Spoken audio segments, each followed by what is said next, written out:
What is up, everybody? Welcome back to the channel. We're here with another MLB slate. Hopefully going to have us another green day. Now, I do want to show my picket from the month of June because I do have all that set up. Now, let me go ahead and explain this to you right here. This does not have any of my sleeper bets, and it does not have a lot of my money lines. So my total profit for last month was great. We ended up with about 18K profit on the month. This is only about half of it. Sleeper, I profited over $8,000, and for whatever reason, or about $8,000, for whatever reason, Pickett will not sync my sleeper. It shows my balance in sleeper on Pickett at $500. My balance is like $8,500, and it's just not even close to where it should be. But profit for the month was about 18 grand, and for the month of June, even with the 8,600, looks phenomenal here. It's a great month. Hopefully we can do that again for July. I do want to talk about our free picks from yesterday because I gave you guys this entire hitter list. This is hitter list. Yesterday went 16-5. This was directly from the free pick video. We picked a player from every single team.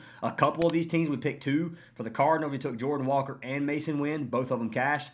And then from Miami, we took Xavier Edwards and Liam Hicks, and I accidentally put them twice right here. But quick disclaimer on this. This is not two checks. That's one for Hicks and one for Edwards. So it still ends up being the correct number of checks. But I just forgot to remove or right here on this line. But anyways, 16-5 yesterday. Free picks. We did hit our correlation slip. So we had this yesterday. This is directly from the free video. Remember, we were going to lock this in on Parlay Play, and the payout was only like a 3.7x. And I even said in the video, I said, I'm going to go check this on another app and make sure that the payout is not better there. And it was. It was a 5x on chalkboard, $125, paid out $631, a nice dub. We hit our play of the day yesterday. It was the Brewers money line. Profited $1,500 on the Brewers. We hit this directly from our free slip list, which was on a nice little 2x over on Parlay Play.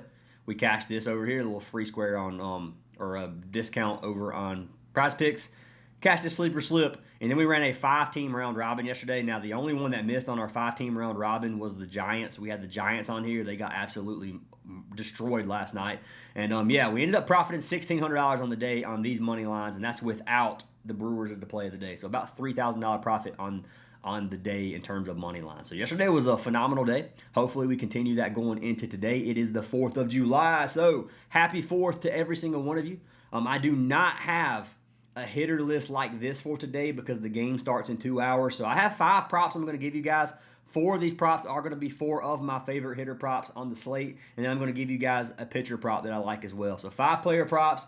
Kind of going back to the roots on this one just a little bit, kind of do like we had the old style videos. But I'm not going to go through this entire slate because it's going to take entirely too long, and the video needs to be up shortly for the people who are trying to get the game for the early game this morning. But anyways, taking a look at this slate real quick. You can see we got a couple games here with bad weather. I have this pulled up on RotoWire. What I'm looking for is I'm looking for that red box just to confirm bad weather. So the White Sox versus the Guardians, 50% chance of rain. Cardinals versus Cubs, 59% chance of rain, and that is the only 2 games on the slate that we need to worry about right now that got bad weather. So, let's go ahead and break this down. I'm going to close out this Myro. I'm going to close out this right here, get that out of the way. By the way, if you guys do want to join our Discord, the Discord link is down in the description. It's free to join. If you want to get every single bet that I'm personally playing, that includes every bet that is tracked on Pickett, I'm telling you, you're missing out. You could be paying $15 right now. That's for a week, or $40 for a month. And if you're playing $50 to $100 bets, you could have profited 10K plus last month. So just throwing it out there. Join the WAP. Links down in the description. We'd love to have you. Not every month is going to be 10K profit, but majority of months are going to be profitable regardless. Anyways, let's go ahead and talk about these props that I like for today. So the first prop that I like is going to be from this Yankees game. The Yankees versus the Twins. On the mound, we have Beck versus Zebby Matthews. So Zebby Matthews, not a great pitcher, a 4.15 ERA and a 1.14 WHIP. So one reason I really like this game to target is because you're in Yankee Stadium. You got a hitter-friendly park with 9-mile-per-hour winds blowing out. If you're new to baseball, wind is huge right here. When you have wind blowing out, that is going to definitely affect hitters in a positive way. It's going to hurt pitchers a lot. And when you got a bad pitcher in a situation like this versus a good hitting team in the Yankees, it's a recipe for disaster for Zebby Matthews. So when we come down here and we take a look at this team, there's one guy that stands out, and it's the same guy we ran yesterday. He was one of my favorite props yesterday. He cashed. It's Ben Rice. Let's talk about Ben Rice. He's got a .286 batting average, 18 homers, and 43 RBIs this season versus right-handed pitchers. This is just versus righties. He's better versus righties on the season than he is lefties. Versus Zebby Matthews, he's seen Zebby 6 times. He has 4 hits and a home run in those 6 at-bats. Dude has done very well. That's not a ton of data, but he's done very well versus Zebby Matthews. So we're going to pull Ben Rice up. I'm looking at 1.5 hits, runs, and RBIs if we play on this slip. It's going to be around minus 170 if you play it on Prize Picks. On the season, he's got a 52% hit rate. If you look at him lately, not been the greatest. I will say that. There's a lot of games where he's missing. Last few games, he's been doing pretty decent. 1.5 is still going to be slightly risky. I'm not saying this is a lot by any means. I do like the spot for him, though. If you look at Ben Rice versus the pitches that Zebby Matthews throws, he throws a ton of fastballs and a ton of sliders. That's going to make up almost 60% of his pitch count right here just for these 2 pitches. If you look at every pitch on this list right here, the weighted on-base average for Ben Rice is going to be a 390, which averages around 330, 340. So that's a very, very strong weighted on-base average here for Ben Rice. If you look at him versus fastballs, you got a 591. That means he throws 36% fastballs. You got almost a 60% chance that he's going to get a hit off one of those. Dude is destroying a fastball. Versus sliders, you got a 424, which is a 42%, which is great. Versus curveballs, it goes down a little bit, but that's still above average. Cutters a 314. Cutters doesn't do great against, but it's only 12.6% chance of pitches, so he's not going to see many cutters anyway. Changeup, he smacks changeups out. You're going to see just as many changeups as you are cutters. Perfect pitch for him. And then versus sinkers, 4% chance of sinkers. He doesn't do well versus sinkers, but that pitch I'm really not even worried about. So everything looks great for Ben Rice here. It's a spot that I like him a lot, and Ben Rice is going to be prop number 1 for over 1.5 hits, runs, RBIs. Now I'm going to pull this up on Parlay Play. If you guys do want to sign up on Parlay Play, code Fantasy Aces gets you a deposit match, a free $5, and free VIP. You can do that with any app in the description. Just let me know on Discord if you sign up for any of these apps. I'm going to go ahead and tell you the apps that I push the most right now: Sleeper, Chalkboard, Parlay Play. Those are the 3 apps that I personally play on the most in terms of player props. Yeah, most people have Prize Picks and like it a lot. Prize Picks is kind of scummy to me, and they're not one of my favorite platforms, and I'm going to say that wholeheartedly. But I do still bet on them sometimes just because it's the most popular app that everybody wants to see. But Chalkboard, lots of different props you can get, lots of promos every day. Very, very good app. Sleeper, we've just been crushing Sleeper. Same exact reasons. Lots of promos, very good app. And then Parlay Play, kind of come downhill a little bit over the last year or so, but it's still good for baseball, and it's good for hitter props most of the time. So let's pull up Ben Rice. 1.5 hits, runs, RBIs is going to be a 1.5x. I'm cool with seeing that, and I like this prop a lot. Prop number 2. So this game we're going to be jumping over to the other side of the Yankees-Minnesota game. So if I was looking at somebody going up against Beck, now we got to look at Beck. He has 3 innings pitched, 6 ERA. Obviously, we're not going to see him pitch deep into this game. It is what it is. I'm not sure how the Yankees are going to do this today. We can probably pull this up on RotoWire and find out, though. Let me pull RotoWire up. So RotoWire, let's click Brendan Beck right here. So it says the Yankees are going to call him from AAA. Okay, we already know that. Is it saying he's going to pitch deep into it or not? It doesn't say. I mean, maybe he does go deeper than 3 innings. We'll see what happens. I'm not sure what to expect here from my man Brendan Beck, but I don't think he's going to have a great outing in a hitter-friendly park with 9-mile-per-hour winds blowing out. This Twins offense isn't amazing, but they got some pretty good batters. There's one guy, and I'm pretty sure he was one of them that missed yesterday. Let me pull up my list and find out. Did we take Larnach yesterday?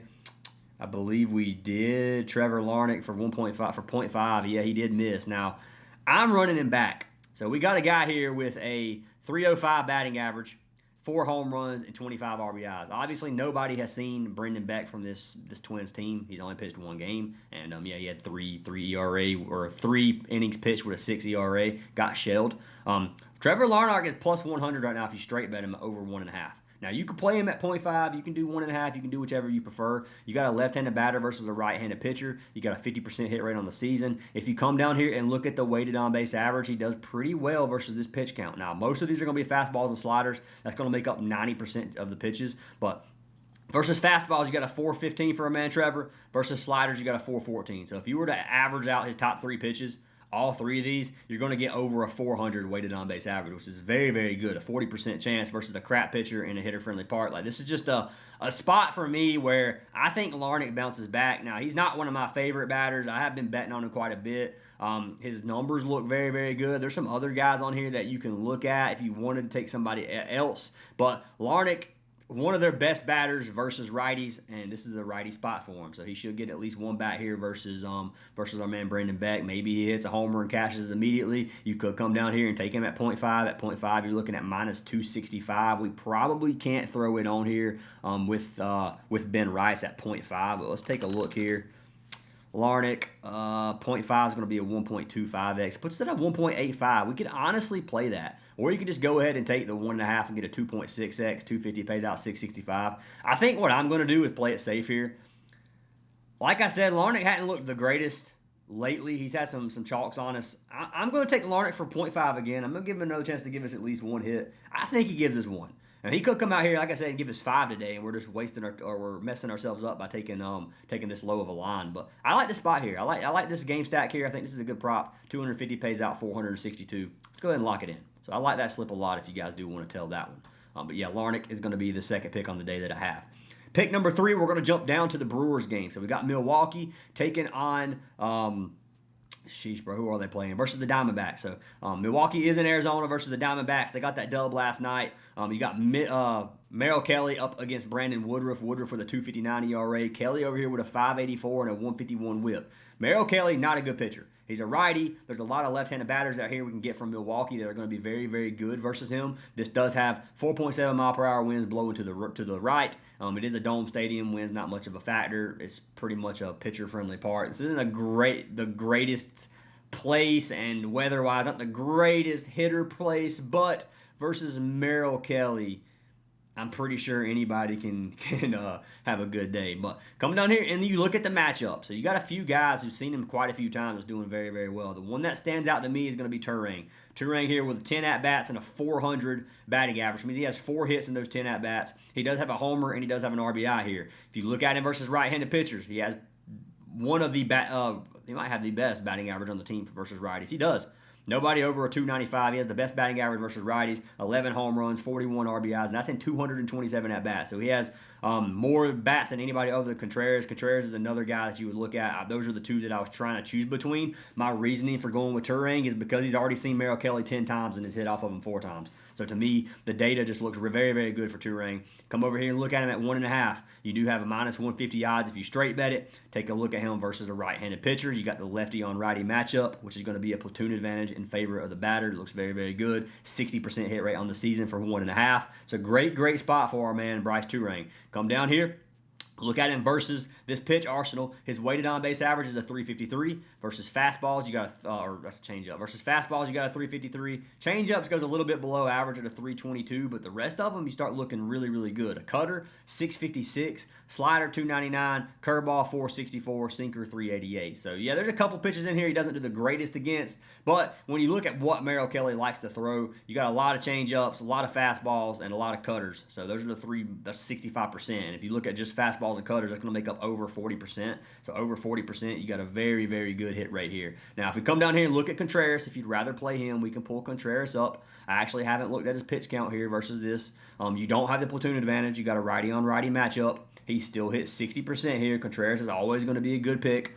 You come down here, look at him versus this. You got a 340 weighted. The top 3 pitches, 353, 389, 530. So he actually does better than Turang does versus the top 3 pitches, mainly because of the changeup. His changeup is actually pretty good. But I still like what I see better from Turang when you get that platoon advantage. You get that lefty on that righty matchup, and then you get the extra at-bats versus Merrill Kelly. So that's what I ended up going with. Turang is going to be pick number 3, not Turnig. And I played him for 1.5. I do like 1.5 for him. It's going to be a 1.5x if you play it over here on parlay play.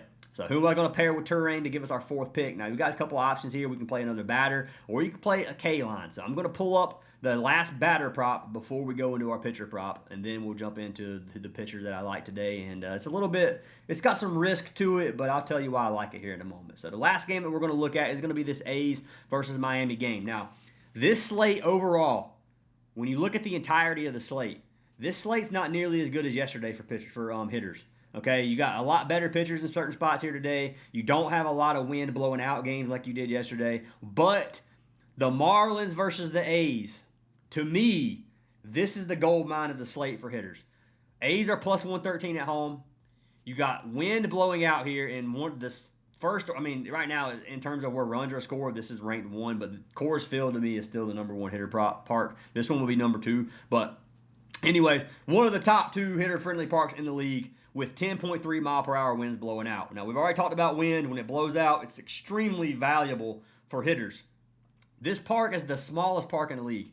It's like a little league park, man. Like, hitting homers here is so easy.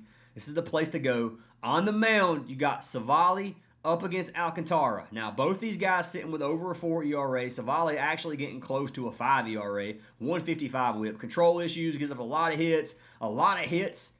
High contact in a game like this, in a park like this, is not going to be good, okay? If you're giving up a lot of hits and a lot of walks, then what you're doing is you're setting yourself up to give up a lot of runs. I mean, that sounds obvious, but when wind's blowing out in a small park, a little bit of contact can end up being a lot of damage. So right here, I had loved to see this for hitters. Sandy Alcantara he has a pretty decent whip for where his ERA is. A 128 whip's not bad. It's not amazing, but it's not bad. You look at his ERA, it's a 420, blaze it. And then you got Alcantara here, 9-4 on the season. Now, when we talk about Sandy is definitely one of those guys that realistically can pitch lights out. Okay, I don't think this is a spot where he does pitch lights out, but there's some guys on here I want to run. Okay, so the guys I'm looking at both Liam Hicks and I'm looking at Xavier Edwards again just because of this matchup. I actually don't mind Stowers here today either. When you look at Savali here from Miami, Stowers hasn't seen it, or nobody's really seen it except Xavier Edwards and Ruiz, who Edwards has 3 at-bats and no hits. But I still like Edwards and Hicks. Still leaning Liam Hicks if I had to pick anybody. He's got a 298 batting average and 215 at-bats. I like this spot for both these guys. These are the 2 guys I'm looking at Miami. I think either one of these guys can get 1.5 hits, runs, RBIs, and to be honest with you, I'm probably going to run them back on a correlation slip to give us that like 5 or 6x, okay? So I'm looking at both these guys. From the A's side of things, not many people's actually seen Sandy other than McNeil here with 40 at-bats. But McNeil's not the guy that I was going to go for. I was looking at McNeil and I'm looking at Kurtz. Kurtz has just been a money bag for me. The dude has just completely destroyed everybody that he's faced lately. His hits, runs, RBI line's 2.5 for a reason. At 1.5, you can play this and throw it on that slip. We can get a pretty good payout. It's a lefty on righty matchup. You got that platoon advantage. Look at what he's been doing lately. 6 of his last 10. A lot of these games, he's getting 5 and 6. His ceiling is extremely high. Like, the dude can crush it head to head versus Miami. You can see the last few games versus the Marlins. He's done very, very good, and a lot of these were in Miami. 3 of them were. He had 5 yesterday at home. Overall, versus this pitch arsenal, you got a weighted on base average of a 408. Anything over 400 versus a large pitch arsenal is crazy good. Versus sinkers, he's got a 418. Versus changeup, 274. This is the one he struggles against. That brings his average down a lot. Fastball's a 430, sliders a 392, 467 versus cutters. Curveball's 453. So everything except for that changeup is just immaculate for our man Kurtz. So Kurtz is going to be my pick that I'm going to end up running here with Turing. Now, you can run Liam Hicks. You can run Xavier Edwards. I told you. Savali his whip is really, really bad. This could be a spot where either one of those guys, even if they get walked and somebody behind them gives a hit, you still get the run. You get that hit. You already get one right there, okay? So I don't mind taking them. It is a little bit more risky taking Kurtz versus Alcantara than it is those guys versus Savali, in my opinion. But just Kurtz is just so good versus those pitches. So I'm going to take a shot here. This is going to give us a 2.1x. We're going to look at the pitcher prop first, and we'll figure out what we want to do here. We might just run we could run a game stack with Kurtz, Edwards, and Hicks and have another game stack here. But, yeah, the guy that I like for pitching is going to be Logan Gilbert. It's a boost. It's 4.5 Ks. Now, I'm going to talk about why Logan Gilbert for 4.5 Ks is kind of risky. So I'm going to pull this up. We're going to pull up that game. Where are we at here? So Mariners versus Blue Jays, you got Logan Gilbert, 3.42 ERA on the season. He's got 9.6 strikeouts per 9 innings. So when you're looking at pitchers, you want to look at their strikeouts per 9. That means he's getting over a K per inning, which is very good. If he goes 6 innings, you can expect close to 6 strikeouts on average. Now, when you click Logan Gilbert, K line at 4.5, He's cashed 14 of 17 games this season. Lately, he's just racking up Ks, and that's why I like this. The matchup is not good versus the Blue Jays. It's not a good matchup, I will say that. Blue Jays strike out second in the league on the season, second fewest at 19.6%. Last 30 games, they've struck out more, almost 21%, and they're ranked 10th. So they went from second to 10th ranked patiency pretty much. And, yeah, they're striking out 10% of the time right now, or 10th in the league right now, which is 21%, which is pretty decent. Now, what we're going to look at, you can look at this entire team versus this pitch arsenal, and you can look at the K percent. So you can see a lot of these 11%, 11, 10, 20, or 20 is fine, 14 is bad, 14 is bad, 16 is bad. A lot of these look low. That worries you slightly, but you do have to look at where most of his pitches are. Most of his pitches are going to be fastballs and sliders. When you look at fastballs, a lot of these guys striking out a decent amount. You got 25%, 28%, 33%, 34%, 22%. That's pretty good. You got a lot of these guys that don't strike out much versus fastballs. Fastballs are easier to hit a lot of the time because they're straight down the middle. But yeah, versus sliders. Look at the pitch. Look at the Ks versus sliders. 40%, 46%, 30%, 33%, 21%, 33%, 20.5%, 28%. They strike out a ton versus sliders. This guy throws a lot of sliders. That is why I really like this. You can go ahead and pull up splitters versus splitters. You got, I mean, they don't strike out a ton versus splitters. You got a few guys, 50%, 30%. They just don't see them many. Pitches attempted, you can see there's just not many. That's why these zeros are kind of, you got to take with a grain of salt. They only saw 1 and 2 pitches here. Sliders, you can see there's quite a bit of data. So even the guy that has a 0 here, you only saw 1 slider pitches attempt. So yeah, that's what I'm saying. So this is a good spot in my opinion in terms of the types of pitches that he throws. The team he's going against, though, is a very patient team, and last season they were the same way. The Blue Jays did not strike out a lot, so that is a risk here for Logan Gilbert. If I was looking at a play here, you could potentially play Turang with Gilbert, and that would give you, what, a 2.19x, is that right? Let me hit place. Yeah, let's just do that. I'm going to do that, and then I'm going to play a game stack. And it froze. I'm going to play a game stack from that other game. We're going to pull up Kurtz here. I'm going to put him at 1.5. We're going to pull up Hicks. We're going to play a game stack for this as well. Liam Hicks. I'm going to put 0.5. And I'm going to put Edwards at 0.5 and see what our payout is. 0.5. Get us a 1.6x. Really? That's it? So we got to play one of these guys at a 1.5. Let's pull up. We'll go for a 6 prop here. I'm gonna go through this too because I do like this slip too. I think a game stack here is not gonna be bad. So we're gonna look at Hicks versus Edwards. Which one do we like better versus the pitch arsenal? So obviously at 1.5, you got that switch hitter versus righty here for Xavier Edwards. Very, very good hit rate on the season at 56%. Versus the pitch arsenal, weight is gonna be a 353. Now we're gonna look at the top 3 pitches. 302, 200, 363. So Edwards is not the one that I want to see. I'm gonna be honest with you. We'll see if Hicks is better. So Liam Hicks, 1.5. You got a lefty on righty pitcher. He's got the platoon advantage, higher hit rate than Edwards here. And then 359 weighted on base average, 403, perfect. Curveball 453. Sinker is going to be 321. Much, much better. Hicks is going to be my favorite of the two based off of what we're looking at in terms of pitch types. But yeah, just because the pitch type favors Hicks does not mean that Hicks is going to be the one that cashes. I'm just saying that. It does not always mean that. So this is going to give us that. We got to refresh. Parlay Play does this to me all the time. Only on a web browser, but it does on the website. Struggles a little bit. Come on. All right, so we got a double up here, 1.99x. I'm cool with running that. Let's run it. So I actually gave you guys 3 slips here today. You're welcome. If they cash, if they miss, then I didn't do it. But yeah, here we go. So there's our 3 slips that we ran. Logan Gilbert with Turang. We got a game stack here with Larnach and Rice. And then we got a game stack here with Hicks and Kurtz. I like both these games because of wind, and then I like this spot because of Merrill Kelly versus Turang. It's a great matchup, and then I think Logan Gilbert has a good game here tonight with 5 Ks at least. So yeah, that's what I got for today, guys. Hope you enjoyed the video. Make sure you guys have a safe and a smart 4th of July. Don't do anything you're going to regret. I do appreciate you guys watching this video. If you do me a huge favor, leave a like and a comment on this video. If this video gets 250 likes, I'll go ahead and pick a random comment from the comments to win free VIP for a month, okay? So make sure you guys do that. Make sure you guys are subscribed if you're not already, and I'll see y'all in the next video.